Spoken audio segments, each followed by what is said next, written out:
मगर यही तो कोणार्क के सूर्य मंदिर में भी था।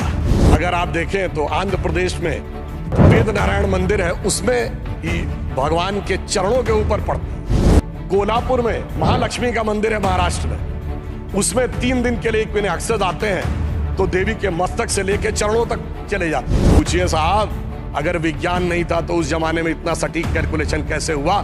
मुझे लगता है दुनिया में कोई धर्म संस्कृति ऐसी नहीं होगी जो इस प्रकार का करने की क्षमता रखती हो। Hello welcome to the critics वाला में आपका हार्दिक स्वागत है। आज हम फिर से सुधांशु त्रिवेदी जी की एक नई वीडियो के साथ आपके सामने आए। सुधांशु त्रिवेदी बहुत ही इंटेलिजेंट पर्सन है, मेंबर ऑफ पार्लियामेंट हैं, सारी फैक्चुअल बातें करते हैं और वो अपने विपक्षी दलों के नेताओं के मुंह बंद कर देते हैं। तो देरी किस बात की, आइए एक और नई वीडियो के साथ हम शुरुआत करते हैं।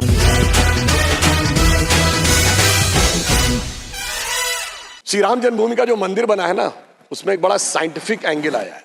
वो क्या है कि रामनवमी के दिन उनके मस्तक के ऊपर सूर्य तिलक होगा।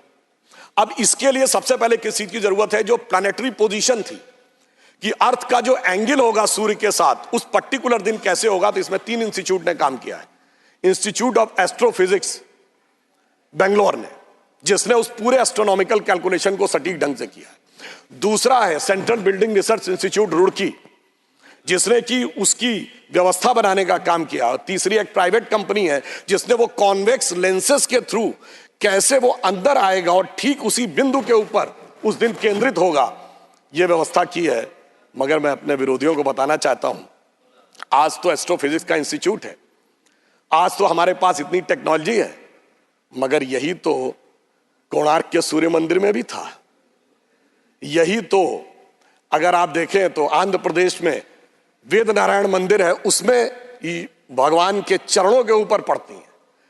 कोल्हापुर में महालक्ष्मी का मंदिर है महाराष्ट्र में, उसमें 3 दिन के लिए एक महीने अक्षर आते हैं तो देवी के मस्तक से लेकर चरणों तक चले जाते हैं।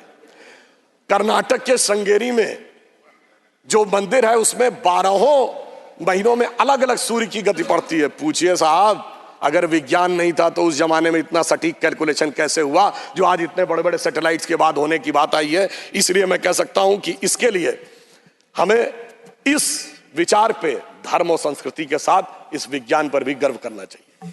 वैसे मैं एक और बात कहना चाहता हूं,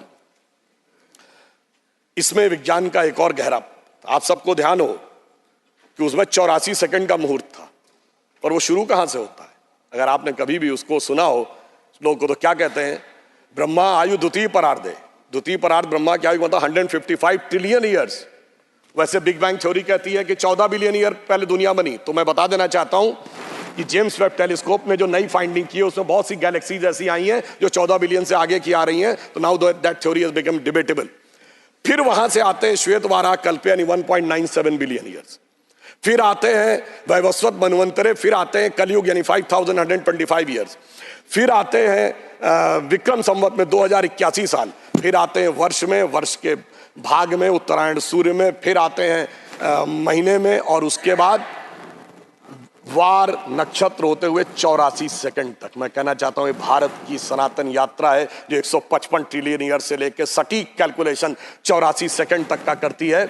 मुझे लगता है दुनिया में कोई धर्म संस्कृति ऐसी नहीं होगी जो इस प्रकार का करने की क्षमता रखती हो, वो सिर्फ हमारे यहाँ।